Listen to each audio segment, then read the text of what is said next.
네, 여러분 안녕하세요. 헬로킴 약사입니다. 오늘은 초대 손님 두 분을 모셨습니다. 제가 일반적인 궁금한 것들이 어떤 것들이 있는지, 그동안 약국이나 약에 대해서 궁금하신 게 있으셨으면은 저한테 뭐든지 무엇이든 답해드려요 코너인데, 중요한 거는 두 분이 자기소개를 먼저 하셔야 될 것 같아요. 네, 안녕하세요. 여기 카페에서 일을 하고 있는 직원 염정서라고 합니다. 직원 1, 와, 직원 2. 저는 카페 아르바이트생 김나영입니다. 그래서 우리가 약국이 동네에 되게 많잖아요. 사실은 어디를 가든지 많잖아요. 근데 이제 그러니까 항상 가까운 곳에 있지만 사실 되게 상식적인 부분, 일반 분들이 모르시는 부분들도 많거든요. 그냥 테레비라든지 인터넷을 통해서 알고 있는 그냥 잘못된 지식들도 많아서 혹시 궁금하신 게 있으면 제가 다 무엇이든 답해드립니다. 오늘은 이런 코너예요. 네, 약사님, 저는 궁금한 게 네. 일단 사람들이 저희들 감기에 자주 걸리잖아요. 네. 그럼 감기에 걸리면 이제 병원에 가서 여기 카메라 보고 말씀하셔도 돼요. 네, 병원에 가서 약을 처방받고 네. 이제 약국을 와가지고 이제 약을 만들어서 주시잖아요. 네. 근데 그렇게 약을 먹고 나서도 감기가 한 3, 4일 후에 나을 수 있는데 네. 그냥 약을 먹지 않고도 3, 4일 정도 참으면은 낫더라고요. 근데 그게 약을 먹어서 처방을 받는 게 좋은 건지 아니면 그냥 쉬면서 자기 스스로 관리를 해서 감기를 낫게 하는 게 좋은 건지. 네.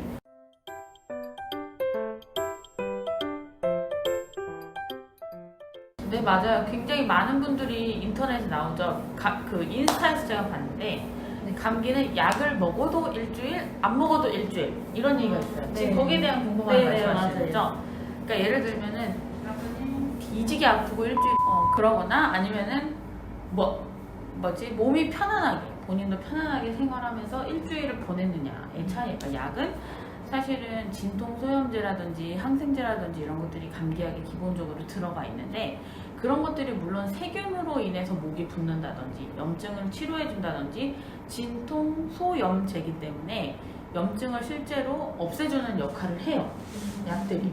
그리고 항생제와 같은 경우에는 세균들, 우리가 바이러스는 죽일 수는 없고, 바이러스를 죽이려면 항바이러스제를 먹어야 되지만 감기균은 보통 세균으로 인해서 우리가 걸리기 때문에 손 그래서 깨끗이 씻고 이러잖아요. 그 세균을 박멸시켜주는 역할을 해요. 그렇기 때문에 만약에 감기에 걸렸을 때 본인이 약을 먹지 않고 일주일이 지난다면 그 세균의 번식이 다 끝나서 나가는 것까지, 염증이 다 골마 터져서 나가는 것까지를 기다리는 시간이고, 일주일 동안 약을 먹으면서 감기를 치료를 한다고 하면 실제로 치료를 하면서 일주일을 버티는 겁니다. 그렇기 때문에 약은 꼭 드시는 게 본인한테 훨씬 유리합니다. 감기에 걸리시거나. 근데 이제 약국약하고 병원약하고의 차이는 약국에서는 항생제를 처방해 드릴 수가 없습니다. 그래서 초기 감기일 때나 증상이 심하지 않을 때는 저는 항상 복약 지도를 그렇게 해드려요. 이렇게 약국약으로 2, 3일 정도 드시는데도 증상이 더 심해지거나 안 좋아지면은 무조건 병원에 가셔서 항생제 치료를 받으셔야 합니다 라고 제가 항상 안내를 해드리고 있습니다. 네.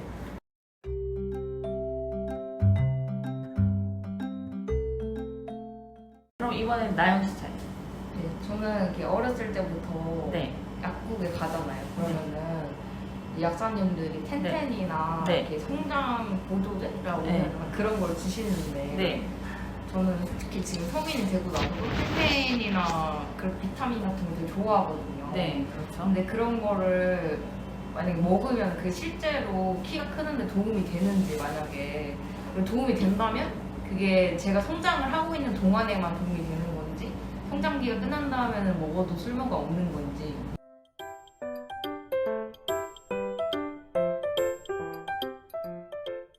실질적으로 완전히 키 크는 영양제라고 광고를 하는 것들은 사실은 정말 키를 키워주지는 않습니다.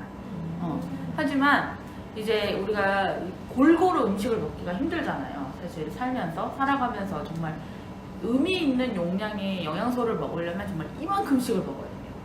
근데 그렇게 각종 영양소를 챙겨 먹기가 힘드니까 그런 성장기 애들은 또 편식도 있잖아요. 그래서 그런 텐텐이라는 영양제가 나온 건데, 텐텐을 비롯해서 키 크는 영양제라고 광고를 하는 것들은 정말 막 그걸 먹어서 키를 막 빡빡 키워주는 게 아니라 성장하는 데 있어서 필요한 것들을 넣어주는 역할을 합니다. 그래서 혹시라도 성장기에 필요한 영양소가 부족해서 좀 못 크는 거를 방지하기 위해서 꼭 성장기에 필요한 영양 성분들을 넣어놓는 게 키 크는 영양제입니다. 근데 텐텐은 사실 키 크는 거 전문 영양제도 아니고 그냥 어린이들이 먹는 종합 영양제라고 생각을 하시면 돼요. 근데 이제 성인들이 돼서도 이게 효과가 있냐 없냐는 당연히 있습니다. 왜냐하면 어린이들이 필요한 영양소랑 어른이 필요한 영양소가 분명히 다르기는 하고 용량도 다르기는 하지만 텐텐 같은 영양제에는 아주 기본적인 것만 들어가 있어요. 그것도 아주 기본적인 용량으로. 그러니까 성인도 예를 들어서 철분이 부족하거나 이런 분들 많잖아요. 그런 분들이 텐텐을 먹으면 어느 정도 도움이 되고 뭐 아주 미미한 양이긴 하지만 그러니까 사실 빈혈이 있으신 분들은 실질적으로 정말 활성화된 철을 먹어야 되는 거긴 하지만 그냥 우리 일반적인 사람들이 먹었을 땐 도움이 됩니다. 네, 아예 안 되는 게 아니에요. 네, 먹으면 좋습니다. 그래서 키 크는 영양제는 사실 광고고 키가 확실히 큰다기보다는 성장기에 필요한 영양소들을 편식이 있는 어린이들을 위해서 빵빵하게 넣어놓은 거기 때문에 이제는 못 먹어서 못 크는 시대는 아니다라는 거죠.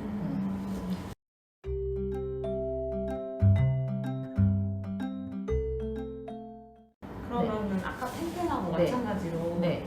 저희가 음식으로는 모든 영양소를 충족시킬 수 없다고 말씀을 해주셨잖아요. 네, 그렇죠. 그러면은 비타민 같은 것도 챙겨 먹는 게 훨씬 몸에는 좋은 건가요? 여러분, 아주 중요한 질문을 하셨습니다. 박수.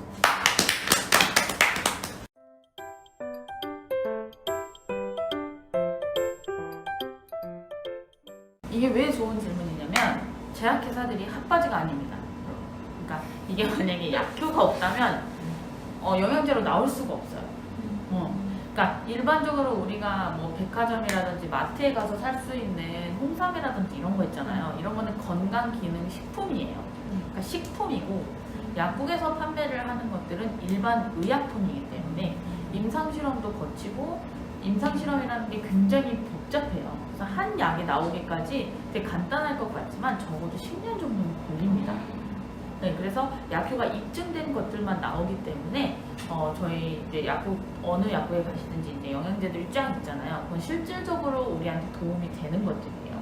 그리고 어른들도 마찬가지로 다이어트라든지 뭐 이런 것들로 인해서 영양소가 불균형할 수밖에 없어요.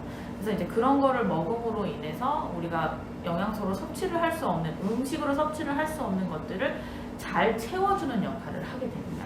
그러니까 예를 들어서 돼지 껍데기에 콜라겐이 많은 거 알고 있죠? 네. 그렇죠. 우리가 매일 돼지 껍데기를 먹을 수는 없잖아요. 예를 들면. 그런데 이제 제가 요즘 콜라겐을 하고 있는데 이건 콜라겐 광고는 전혀 아니고 콜라겐을 바르고 먹고 하고 있어요. 근데 확실히 아침에 화장할 때 다르더라고요. 메꿔지고 있어요. 건조한 게 메꿔지고 있어요. 네, 그러니까 그런 것들을 이렇게 매일 우리가 돼지 껍데기를 먹을 수 없으니 콜라겐을 한 풀씩 먹는다든지 바른다든지 하는 걸로는 충분히 커버가 가능하잖아요. 그러니까 그리고 비타민 B군 그냥 우리가 일반적으로 생각하는 종합영양제 같은 경우에는 우리가 옛날에 과학 시간에 다들 배우셨을 거예요. ATP를 생성하는 과정 아시죠? ATP 아시죠? 에너지. 미토콘드리아 아세요? 네. 미토콘드리아 알죠? 미토콘드리아가 하는 일이 에너지를 나게 하는데 그 안에서 ATP를 만들게 됩니다. ATP를 ATP로 이렇게 바꾸는 역할을 해요. 미토콘드리아가. 또 아주 오래된 얘기예요. 배웠어요. 근데 그런 것들이 성인이 돼서 우리가 영양소를 잘 먹지 않는다든지 단백질 섭취가 부족하다든지 하지 않으면 그러면 이제 그게 바뀌는 게 잘 안 돼요. 에너지로. 그럴 때 비타민 B군이 쫙 우리가 복용을 하게 되면은 굳이 다른 거를 먹지 않아도 알아서 에너지가 발생이 되는 겁니다.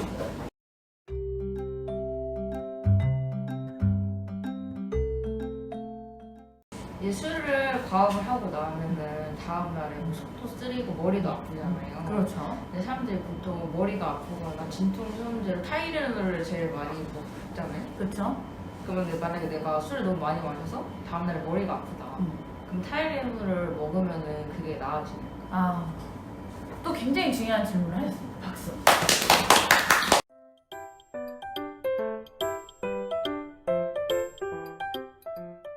실질적으로 장기적으로 약국에 있으면서 숙취에 시달려서 오시는 분들이 정말 많아요.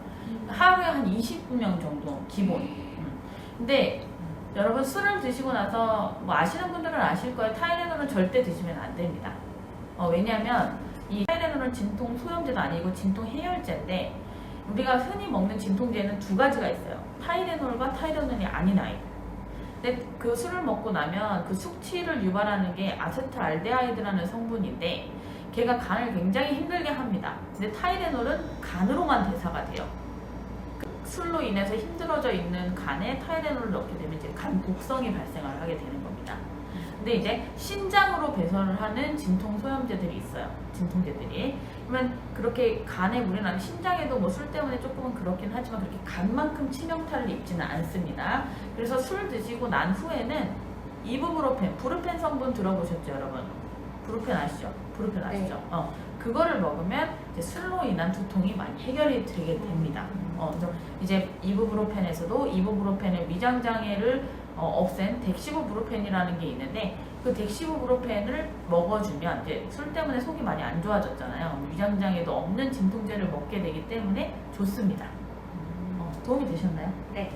도움이 감사합니다. 네. 그래서 이제 숙취에는 아르기닌, 간을 해독하는 거와 이제 위장이 뒤집어졌을 때 드시는 위장약과 이제 덱시부브로펜을 같이 먹으면 이제 숙취가 말끔하게 해소가 되게 됩니다. 그리고 여러분 숙취 해소제는 말이 숙취 해소제지 몸을 이제 정상으로 술로 인한 독을 빼주는 걸 하는 거거든요. 근데 이제 술 드시기 전에 드시는 게 가장 좋습니다. 전후에 드시는 게 가장 좋은데 전에 드시면 특히 숙취가 그렇게 발생이 안 돼요. 단점은 술에 안 취해요, 잘. 그래서 술을 더 먹게 돼요. 단점은 이제 회식 가실 때는 조금 주의하시는 걸로. 네.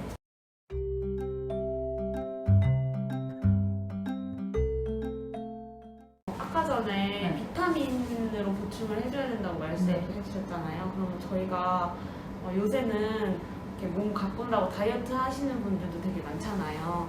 그래서 단백질 쉐이크라는 것도 많이 나왔더라고요. 네, 많이 나오죠. 요즘에 홈쇼핑에 아주 핫하다고 네네네. 알아요. 그러면은 뭐 저녁으로나 뭐 점심으로 그 다른 음식을 먹지 않고 쉐이크만으로도 몸에 영양소를 충족시킬 수 있는지.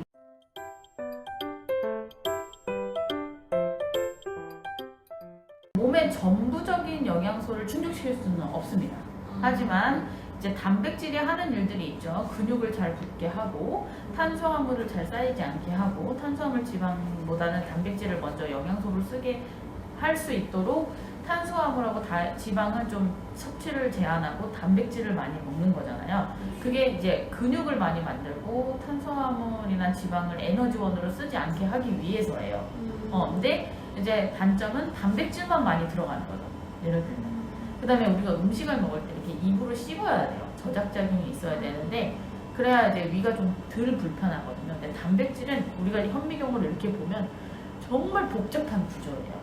우리가 고기가 질기잖아요. 질기죠? 그게 왜냐면 다 엉켜있기 때문입니다. 근데 이제 그거를 마신다고 생각을 해보세요. 물론 갈아서 가루로 되어 있는 형태를 마시긴 하지만 그거를 장기적으로 먹게 되면 위에 상당히 부담이 되게 됩니다. 그래서 네, 마시는 행위 자체가 미숫가루도 그래서 사실은 소화가 잘 안 돼요. 그래서 사람들이 잘 몰라요, 그런 것들을. 그런데 이제 좀 단백질 쉐이크를 스파르타식으로 운동을 할 때 일주일이라든지 2주라든지 이렇게 딱 드시고 이제 또 한 2주는 좀 쉬시고 이렇게 하시는 게 위하고 장에는 훨씬 도움이 많이 되죠. 그다음에 다이어트를 하실 때 단백질을 많이 드시는 건 굉장히 좋습니다. 우리가 닭가슴살을 많이 먹잖아요. 닭가슴살로도 그것도 이제 단백질 덩어리인데 그걸로도 충족이 안 될 때 이제 단백질 쉐이크를 먹는 거거든요. 그래서 단백질 쉐이크를 다이어트 하실 때 드시는 거는 좋지만 주의사항은 이제 위장 기능을 좀 주의해야 된다.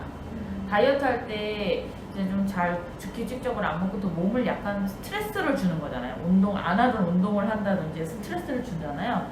그렇게 되면 이제 몸이 피곤하게 되면은 토해요. 위장에 문제가 생겨요. 기본적으로 그냥 누구나 다 토해요. 그래서 이제 그런 것들을 조금 주의해가면서 운동을 하시고 다이어트를 하시는 게 좋습니다, 여러분.